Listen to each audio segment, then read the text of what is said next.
हाँ, तो अब हम आगे बढ़ते हैं। ब्रह्म सुखई अनुभव ही अनूपा कथ अनामय नाम न रूपा। तो वो कहते हैं कि भगवान के नाम में योगी यति मुनि सन्यासी वो सब जागते हैं। और जागने का अर्थ यहाँ पर क्या हुआ कि वो उस सुख का, उस नाम के सुख का, उस अनामय ब्रह्म सुख का जो सब दुखों से पार करने वाला है उसका अनुभव करते हैं। जाना चहई गूढ़गति जेऊ नाम जीह जप जानहि तेऊ साधक नाम जपहि लय लाए हो ही सिद्धि अनिमादिक पाए। जो इस गूढ़ राम नाम को जान लेते हैं या जानना चाहते हैं, वे सब कैसे उसे जानते हैं? अपनी जीव के द्वारा। जीव से लगातार वो उसका जप करते हैं, मन से उसका ध्यान करते हैं और वो उस परमात्मा को जान जाते हैं। अब वो कहते हैं कि क्या क्या जानते हैं। जिन्हें गूढ़ रहस्य जानना है वो तो गूढ़ रहस्य जान लेते हैं, परमात्मा का ब्रह्म तत्व क्या है उसे जान लेते हैं। लेकिन ऐसा नहीं है कि केवल आपको गूढ़ तत्व मिलता है। दूसरी लाइन में कहते हैं कि जिन्हें सिद्धियां पानी होती हैं, तो अष्ट सिद्ध नौ निधि जो हमने कहा है, अष्ट सिद्धि है, अणिमा गणिमा महिमा, वो सारी सिद्धियों को जो पाने वाले जो इच्छुक हैं, वो भी इस राम नाम को अगर चाहें तो इससे वो सांसारिक अष्ट सिद्धियां भी पा सकते हैं। तो राम नाम ऐसा नहीं है जो केवल आपको बाबा जी बना देगा या आपको तत्व ज्ञानी बनाएगा। अगर आपको माया की सिद्धियों की चाह है तो वह भी है राम नाम आपको प्रदान कर देगा। जपहि नाम जन आरत भारी मिटहि कुसंकट होहि सुखारी राम भगत जग चार प्रकारा सुकृत चारु अनघ उदारा। अब आगे कहते हैं कि भगवान का जो ये नाम है, इसको जपने वाले कितने और कैसे कैसे लोग होते हैं, इस गूढ़ रहस्य को जानने वाले किस तरीके के भक्त भगवान के पास हैं। तो वो कहते हैं कि चार प्रकार के भगवान के भक्त हैं। गीता जी में भी यही कहा है, यहाँ भी यही कहा है। बार बार जब भक्तों की चर्चा होती है तो हमारे यहाँ चार प्रकार के भक्त बताए जाते हैं। कौन कौन से चार प्रकार इन्होंने बताए हैं? इन्होंने चार प्रकार बताए हैं कि एक तो आर्त भारी, आर्त यानी आर्त, आर्त जो बड़े दुख में परेशान होके जो भगवान को संकट आ जाए और तब दुख के कारण जो पुकारे उसे कहते हैं आर्त भक्त।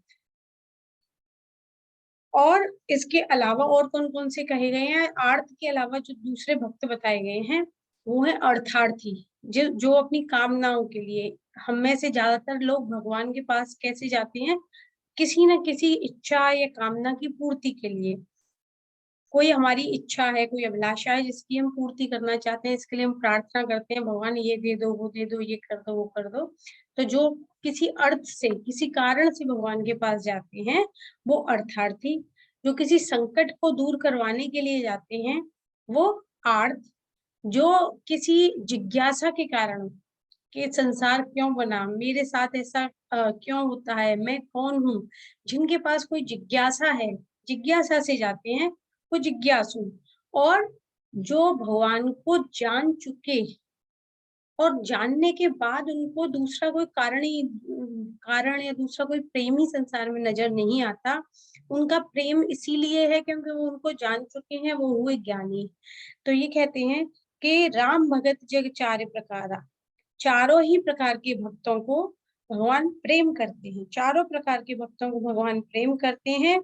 चहु चतुर कहु नाम अधारा, और ये चारों ही बड़े चतुर हैं। आप किसी भी कारण से भगवान के पास जाइए, कुछ बुरा नहीं है, आपकी इसमें चतुरता ही है।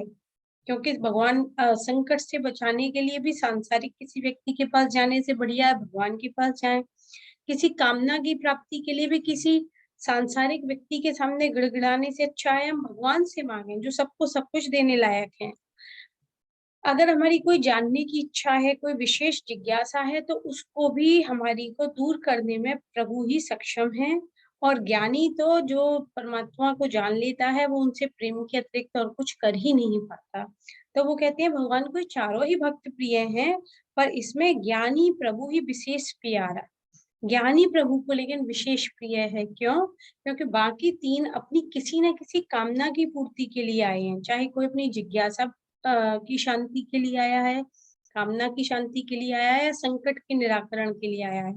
लेकिन ज्ञानी वो भक्त है जो भगवान को स्वाभाविक रीति से ही प्रेम करता है और इसीलिए भगवान भी उसको सर्वाधिक प्रेम करते हैं।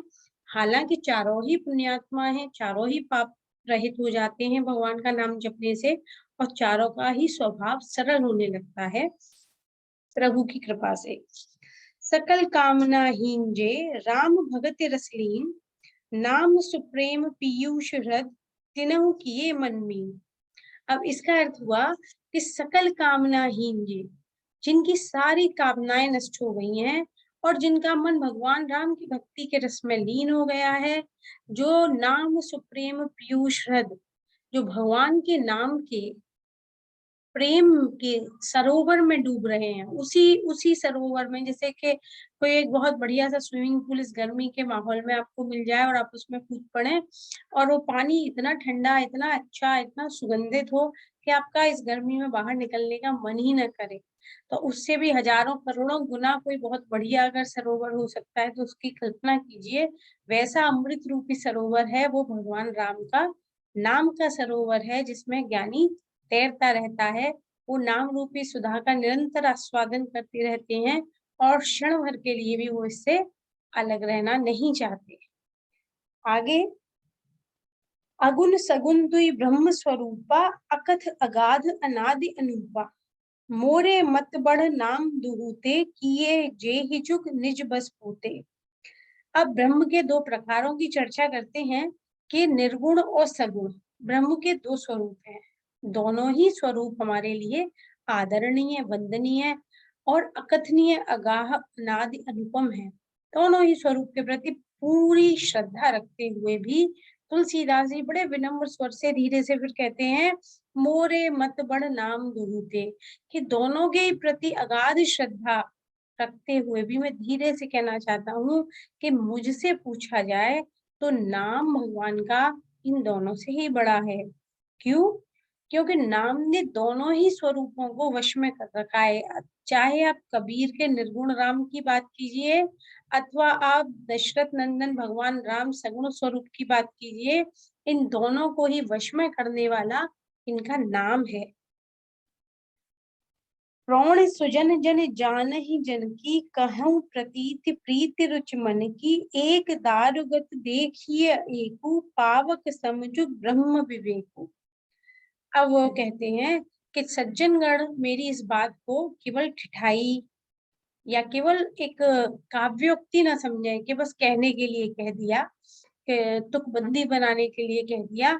मैं इस बात को दावे से कहता हूँ, अपने मन के पूर्ण विश्वास, श्रद्धा और रुचि से कहता हूँ कि निर्गुण और सगुण दोनों ही ब्रह्म हैं, परंतु नाम इन दोनों से ही बढ़ा है। और फिर उसमें अपना उदाहरण भी देते हैं, उभय अगम जुग सुगम नाम ते, कहे नाम बड़ ब्रह्म राम ते, व्यापक एक ब्रह्म अविनाशी, सत चेतन घन आनंद राशि, अस प्रभु हृदय अछत अविकारी, सकल जीव जग दीन दुखारी, नाम निरूपण नाम जतन ते, सोई प्रगटत जिम मूल रतन ते। अब वो उदाहरण कैसे देते हैं कि निर्गुण भगवान जो है, निर्गुण ब्रह्म जो है, वह तो अप्रकट अग्नि है। लकड़ी में अग्नि है, यह व्याप्त है, सबको पता है, केवल वह प्रकट नहीं है। तो निर्गुण ब्रह्म तो लकड़ी में व्याप्त अग्नि के समान है, जो हमें दिखती नहीं है, लेकिन अगर उसको सही साधन मिल जाए तो वो प्रकट हो जाएगी। सगुण ब्रह्म प्रकट अग्नि के समान है, जो साक्षात प्रत्यक्ष आपको दिखने लगती है। तो दोनों अग्नियां एक ही हैं, केवल प्रकट और अप्रकट का भेद है। काठ में लकड़ी है, यह निर्गुण ब्रह्म है, अभी तक दिखी नहीं, दिख गई वह प्रकट ब्रह्म है।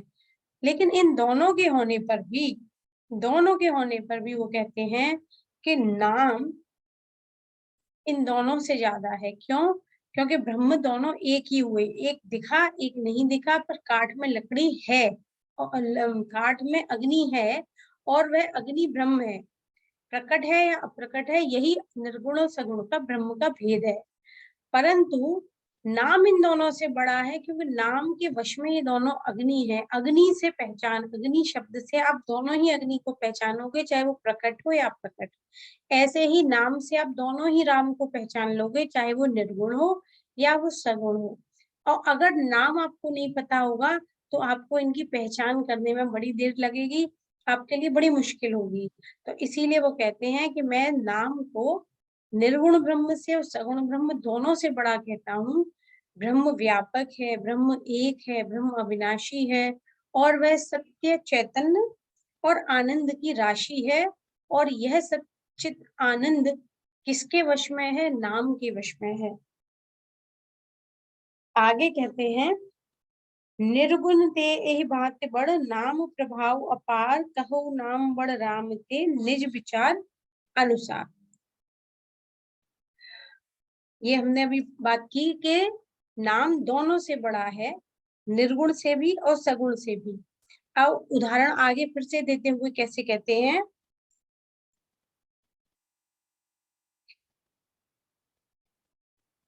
राम भगत हित नर तनु धारी, सही संकट किए साधु सुखारी। कैसे? राम भगत,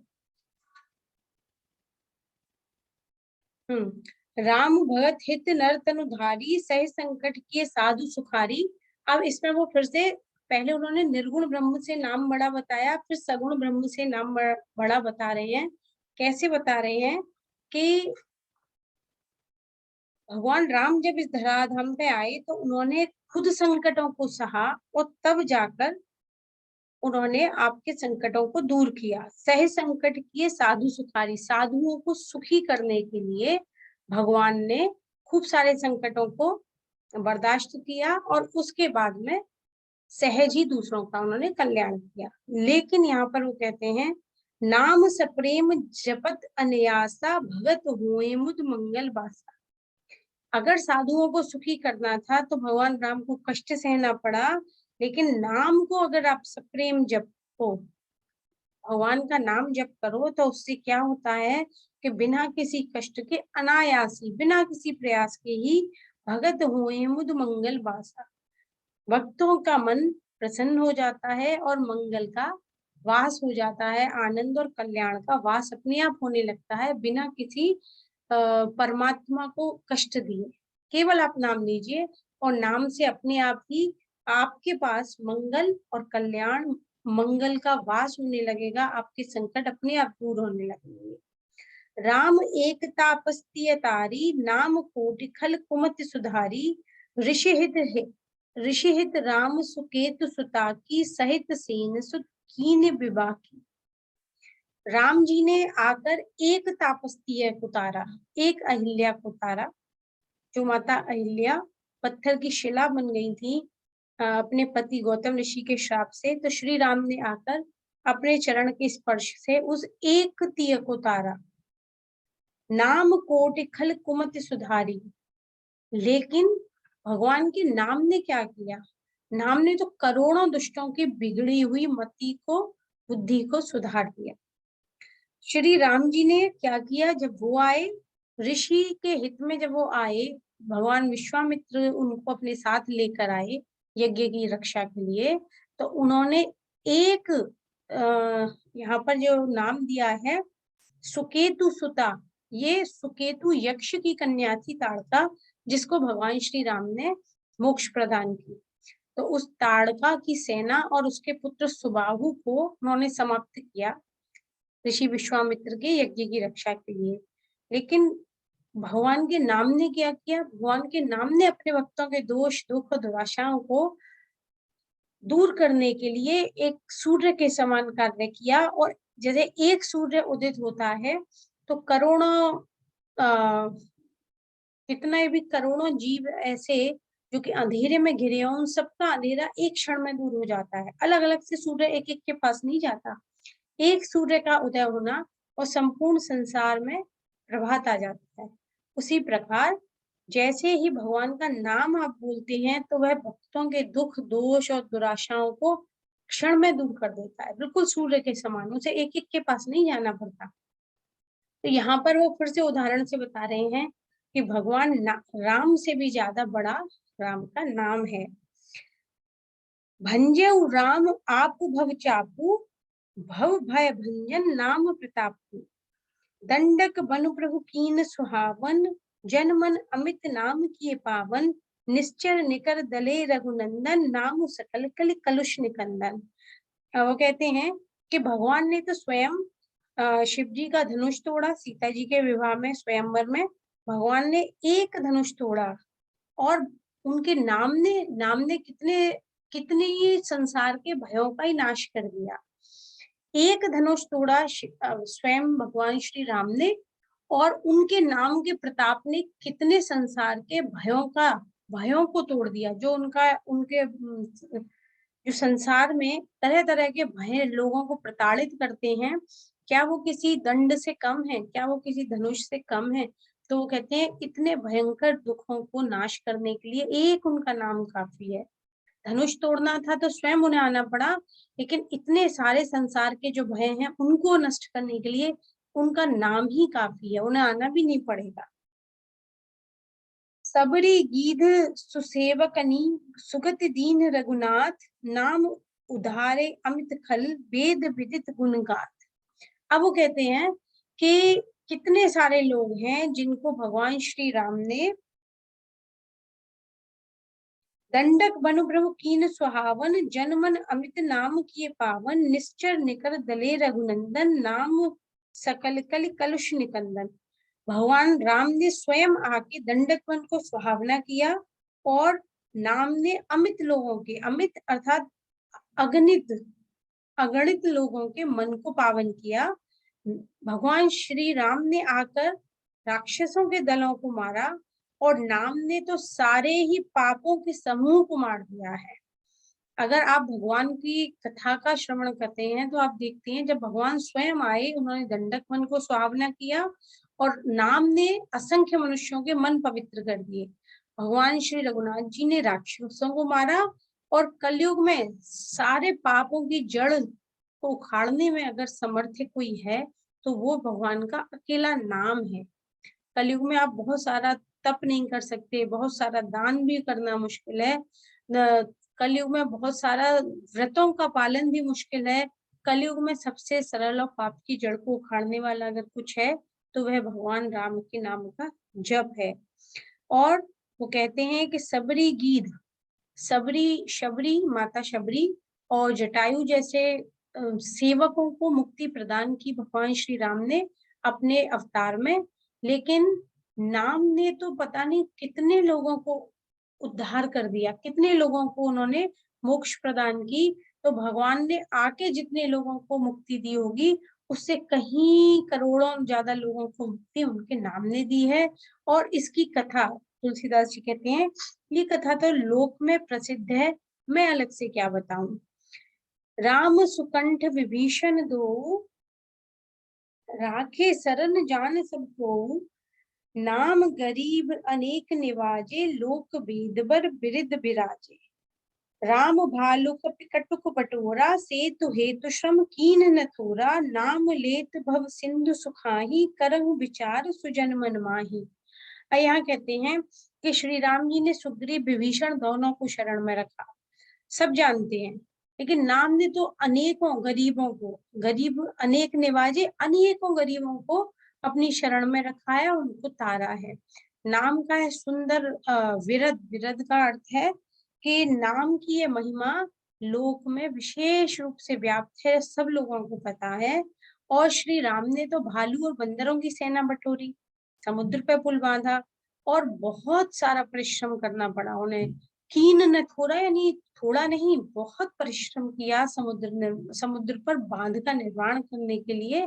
परंतु भगवान का नाम ऐसा है कि उस पर फिर पुल नहीं बांधना पड़ता। या भगवान का नाम लेते हैं तो इस संसार पे सेतु नहीं बांधना पड़ता, यह भव सागर ही सूख जाता है। जो भगवान के नाम की शरण लेता है उसको फिर समुद्र पार नहीं करना पड़ता, उसके लिए तो भव सागर सूख ही जाता है। नाम लेत भव सिंधु सुखाही। करहु विचार सुजन मन माही। वो कहते हैं कि सज्जनों आप विचार करके देखो, अनुभव करके देखो कि नाम के बाद फिर सेतु बांधने की तो आवश्यकता ही नहीं है, श्रम की आवश्यकता ही नहीं है। राम सकल रन रावण मारा, सिय सहित निज पुर पगुधारा। राम राजा राम अवध राजधानी, गावत गुण सुर मुनि बर बानी। सेवक सुमिरत नाम सुप्रीति, बिनु श्रम प्रबल मोहि तल जीती। फिरत स्नेह मगन सुख अपने, नाम प्रसाद सोच नहीं सपने।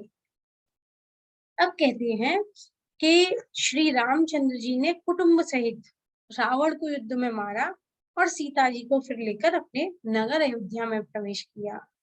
राम जी राजा हुए, अयोध्या उनकी राजधानी हुई। देवता मुनि सब लोग उनके यश का गान करते हैं। पर अगर देखा जाए तो सेवक तो केवल भगवान के नाम को बोलते ही, बिना परिश्रम के, बिना किसी युद्ध के, बिना किसी श्रम के ही इस संसार में जो दोषों की सेना है उसको सहज ही जीत लेते हैं। कोई श्रम नहीं करना पड़ता, उन्हें कोई रावण अलग से नहीं मारना पड़ता।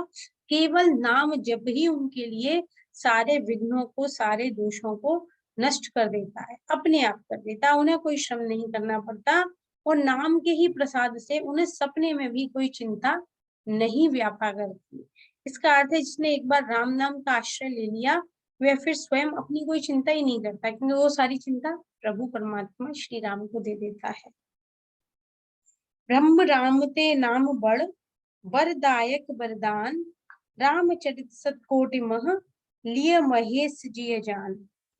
अब वो कहते हैं कि इस प्रकार निर्गुण ब्रह्म और सगुण ब्रह्म दोनों से मैंने सिद्ध किया कि नाम ज्यादा बड़ा है। यह वरदान देने वालों को भी वरदान देने वाला है और इसी कारण महादेव जो देवताओं के भी देव हैं, वो महादेव शिव हमेशा इसे अपने हृदय में धारण करते हैं और लगातार निरंतर महेश इसका जप करते रहते हैं और इसके लिए उनको सारी सिद्धि इस राम नाम के गान से ही प्राप्त हुई है। अब यहाँ हमारा मास पारायण पहला विश्राम हुआ। यह जो लोग मास पारायण करते हैं उनके लिए अब हम 5 मिनट का एक छोटा सा ब्रेक ले लेते हैं और फिर दोबारा से चालू करेंगे।